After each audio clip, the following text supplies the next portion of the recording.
Bava Metzia Daf Tet Amud Bet, limits to generosity, ניחה לאיניש דתיעבד מצווה בממוניה. What we're looking at is the limits of generosity and meanness. So if I have a pencil lying on the table and I'm not here and you need to write something down, you're probably entitled to assume that I wouldn't mind you using my pencil to jot a note. It would be mean if I had a problem with that. But if I have a very expensive fountain pen, a real collector's piece, and it's on the table, and you want to jot down a note, it's reasonable to think I might not be so happy about that, because it's a delicate instrument and you might damage it. So one would understand those limits to generosity.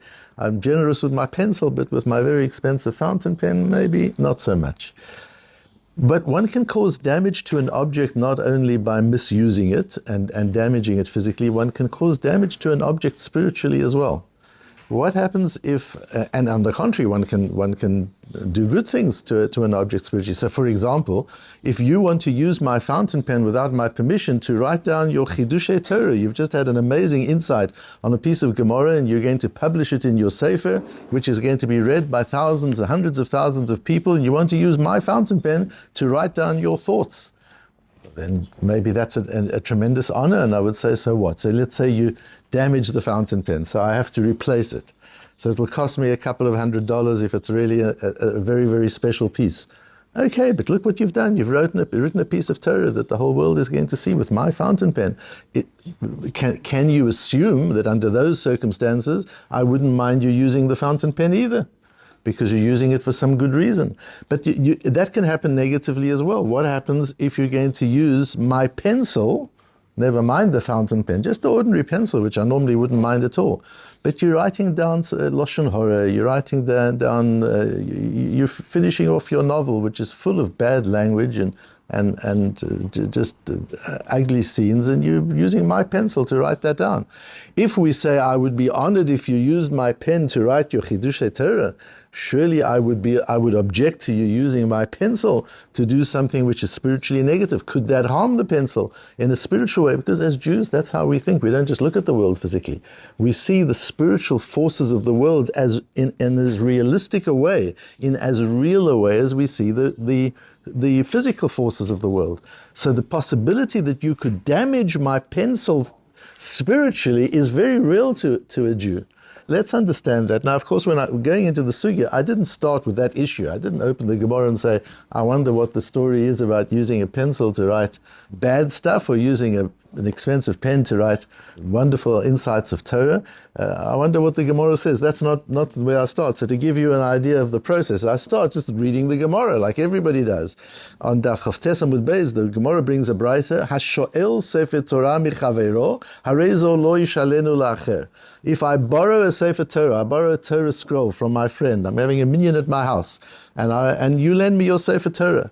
Meanwhile, somebody else comes and says, my neighbor says, I'm also having a minyan at my house after you finished yours. Can I move the Sefer Torah to my house and we can use it for our minyan as well? You're not allowed to do that. Says the Gemara, Ma'ir Sefer Torah. Why do you have to talk about a Sefer Torah? Afilu kol milinami. There's a general principle. The Omer Rabbi Shimon ben Lakish, Reish Lakish says, Kan shono Rebbe en hashoel rashai la'ashil ve'en hasocher rashai la'askir. A borrower is not allowed to lend the object he borrowed, and a renter is not allowed to rent.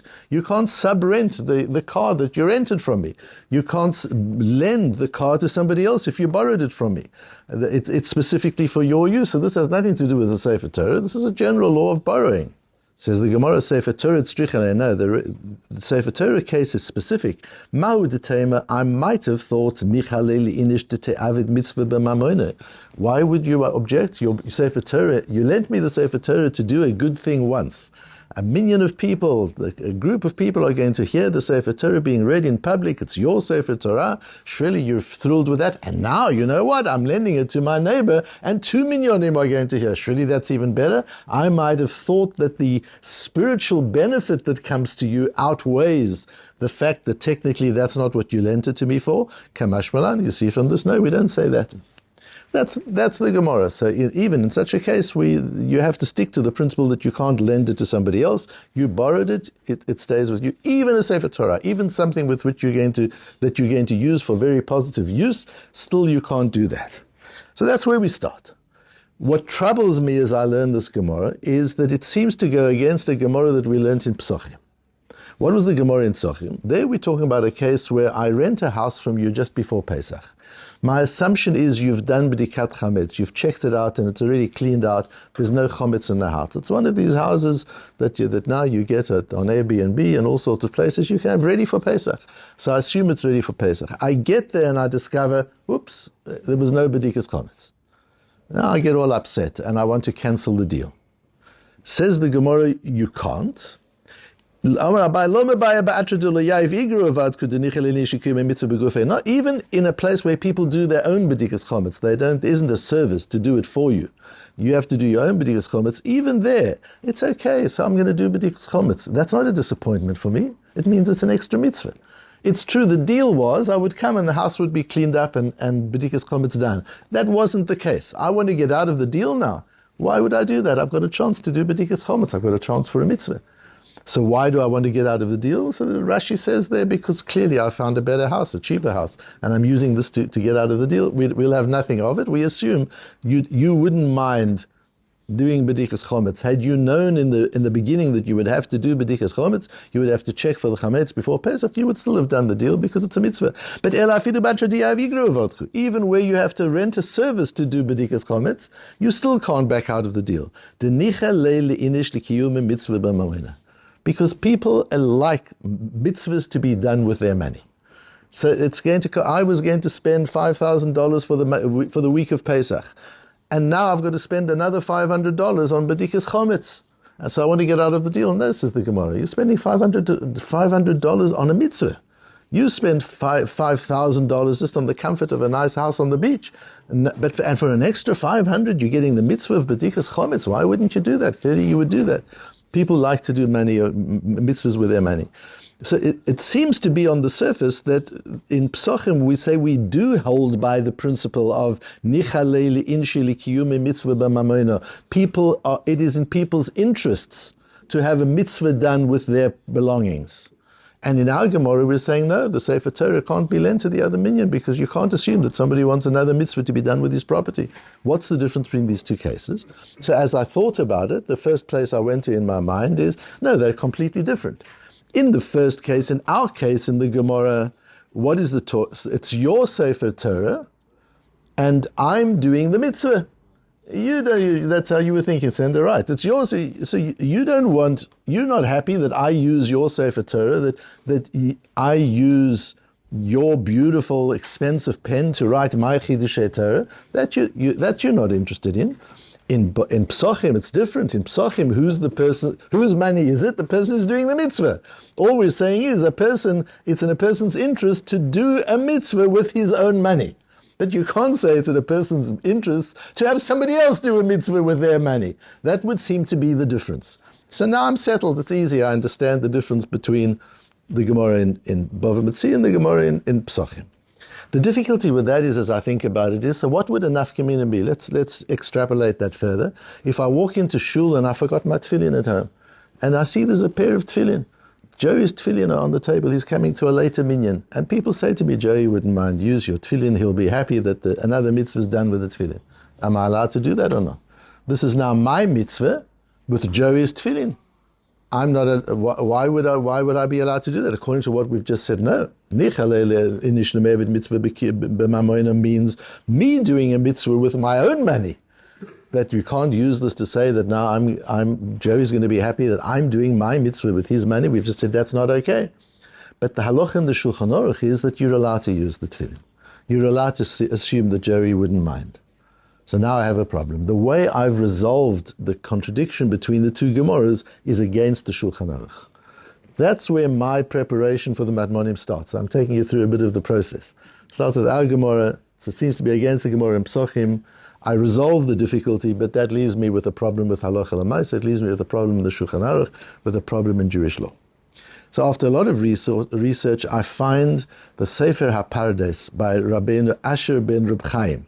We don't know a lot about Rabbeinu Asher ben Reb Chaim. He's 14th century Spain, and we know that he's a talmid of the Rashba, so we know where he comes from and what his pedigree is. And he wrote the Sefer HaPardes on Hilchos Brachos, on the laws of Brachot.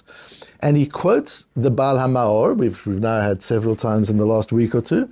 And the Baal HaMaor says you can borrow somebody's lulav without their permission. And you can make a bracha on it. Because ניחה לאיניש לקיום המצווה בגוף ובין בממוניה. Because people want their belongings to be used for mitzvah purposes. That's what the Baal HaMaor says. The Rabbeinu Asher attacks the Baal HaMaor. It says it's his Rebbe already. He says, and my Rebbe already had problems with this. And he comes to the end and he says, and what about this Gemara in Eile Metzius, our Gemara? And he says, Mashma shehu atzmo asa mitzvah aval sheyaseh acher bishvilo b'shelo lo amro. So I found, Baruch Hashem, that the Sefer HaPardes, the Rabbeinu Asher ben Chaim, answers this contradiction the same way that I wanted to answer it. That you want a mitzvah to be, you want to do a mitzvah with your money, but you don't want somebody else to do a mitzvah with your belongings. That's not something that you can just assume. And that's how he also resolves the difficulty between these two Gemaras. So now I'm relaxed, but we still have a problem with the Shulchan Aruch. The fact is then, why can't I use your tefillin? So let's go to the halacha, and we find in the Tur in Ilchos Tzitzis and Siman Yud Daled, v'litol talit chavero belo da'ato levarech alea. What's the situation about coming into shul and using somebody else's talis and making a bracha on it? Yesh omrim shehu mutar. Says the Tur, some say it's permitted, ניחה לאיניש למעבד מצווה בממוניה. And again, he gives this principle, because people are comfortable that it's in their interest for a mitzvah to be done with their money. Again, this goes against the way we've resolved the two Gemaras. Here we see that it's even somebody else to do their mitzvah with my belongings is something that I'm interested in. The Darkei Moshe is a perush on the Tur, which is written by the Ramah. The Ramah, you remember, writes his notes on the Shulchan Aruch, and that's the basis of Ashkenazi halacha. The Beis Yosef is the basis, the Shulchan Aruch itself is the basis of Sfardi halacha. And before the Ramah wrote his notes on the Shulchan Aruch, he wrote the Darkei Moshe on the Tur, just as the Mechaber, Rabbi Yosef Karo, wrote the Beis Yosef before he wrote the Shulchan Aruch. He brings the Nimchi Yosef, who brings in the name of the Ritva, he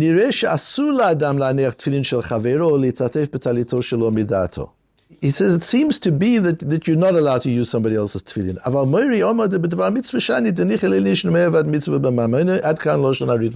But the Nimchi Yosef, bringing the Ritva, says, however, I say that you can use somebody else's talis or tefillin for the same reason that the Baal HaMaor says, because people are happy for a mitzvah to be done with their belongings. So that's what the Darkei Moshe brings. Then he says, I, the Nimchi Yosef, am astonished at this psak of the Ritva. Because we've said in our Gemara, in Eile Metzius, in Bava Metzia,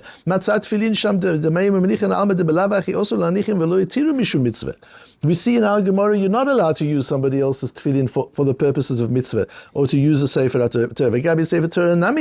And also with the Sefer Torah we said, if there was a way that I could resolve this, I would resolve it. But says the Nimchi Yosef, I don't see how you can put on somebody else's tefillin. Because we see from our Gemara that you can't. You see in Bava Metzia, that you see in Psochim that you can, that people want mitzvahs to be done. That's only you doing your own mitzvah with your money. But to do a mitzvah with somebody else's money without their permission, that we don't see there's any basis for that. So that's how the Nimchi Yosef paskins. And then the Ramoim says, but you can't leave this hanging after all. It's the Ritva. There are some important people who've paskined that way. I don't think this is like a Sefer Torah. There's the chance of it getting torn. There's wear and tear. So if it's just putting on tefillin, that's okay. But a Sefer Torah, you're rolling it backwards and forwards, that I don't want people using my Sefer Torah without my permission, even if it's for a mitzvah. So the Mechaber introduces a new element and says, yes, I'm comfortable with somebody doing a mitzvah with my belongings, even if it's their mitzvah, not my mitzvah. However, that's where there's no risk of damage, where there's no risk of wear and tear, and there won't be damage to it. And that's in fact how the Shulchan Aruch paskins on the next page. Make sure you fold the talis and leave it as you found it. There we have a makor in halacha that if you use something of somebody else's, leave it as you found it. Put it back. If you take a cup out of the kitchen to have coffee with, don't leave it on your table. take it back to where you found it, or throw it away. Just leave the place as you found it. Leave things as you find them.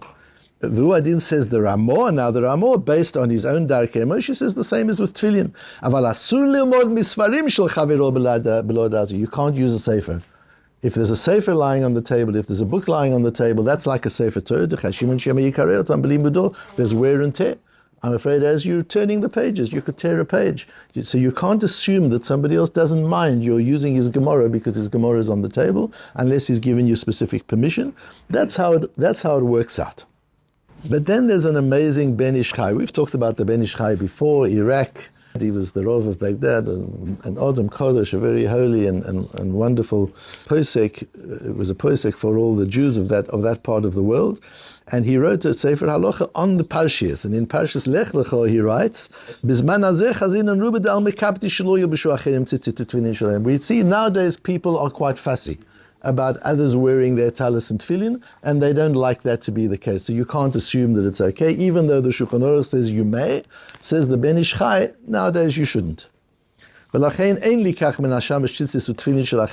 shamus offers you a tzitzis, a talis or tefillin that belongs to somebody else, don't take it, don't use it.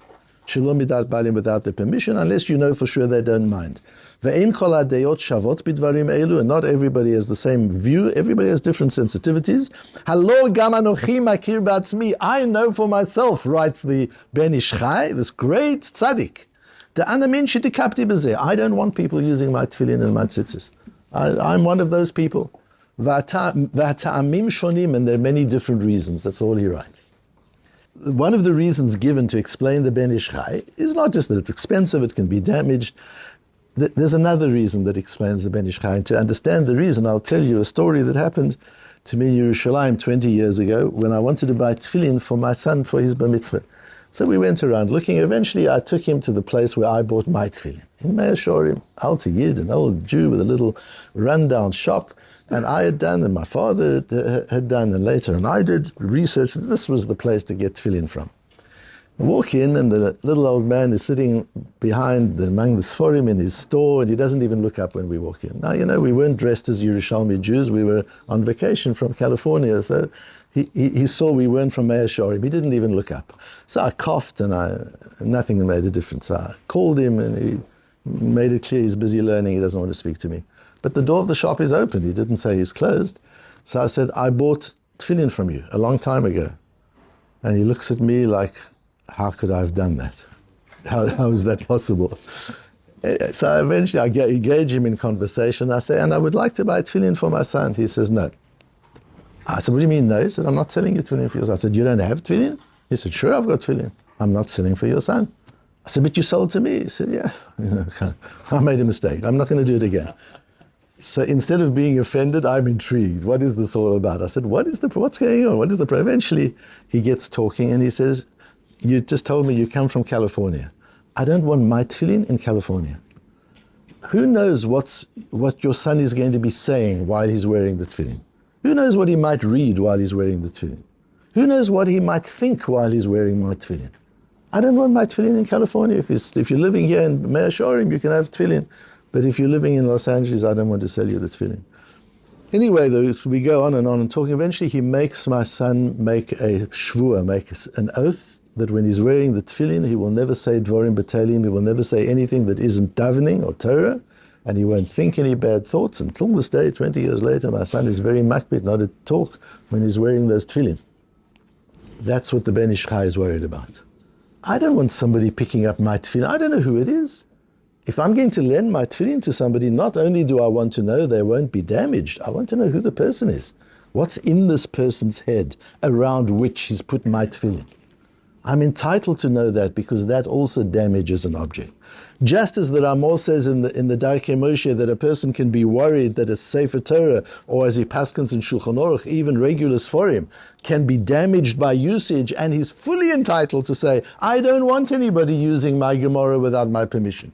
So that's not mean, that's quite normal, but it goes further than that. I don't want somebody using my Gemara or my tefillin or my talis because I don't know what's in their head when they're learning the Gemara. When they're I don't want my objects of Kedusha contaminated by the thoughts of somebody who might not be up to using them the way I would want them to be used. That's how important spiritual energy is. Just as we can uplift an object by using it for mitzvah, and the Gemara discusses, is somebody willing to take the risk of you using their belongings if it's for a Dvar mitzvah? And we've had all the discussion backwards and forwards in the Gemara in Psochim and our Gemara in Bava Metzia. But even when it comes to spiritual damage, I'm entitled to be concerned, as the Ben Ish Chai says, that I'm not worried about the physical damage you can cause to my tefillin or my Gemara or whatever it is. I'm worried about the spiritual damage that you can cause to it. And therefore we cannot, even though the Shulchan Aruch says we can, the Ben Ish Chai paskins today, one should be careful and not use anything of somebody else's without their permission, even if it's l'dvar mitzvah, even if you're going to do wonderful things with it.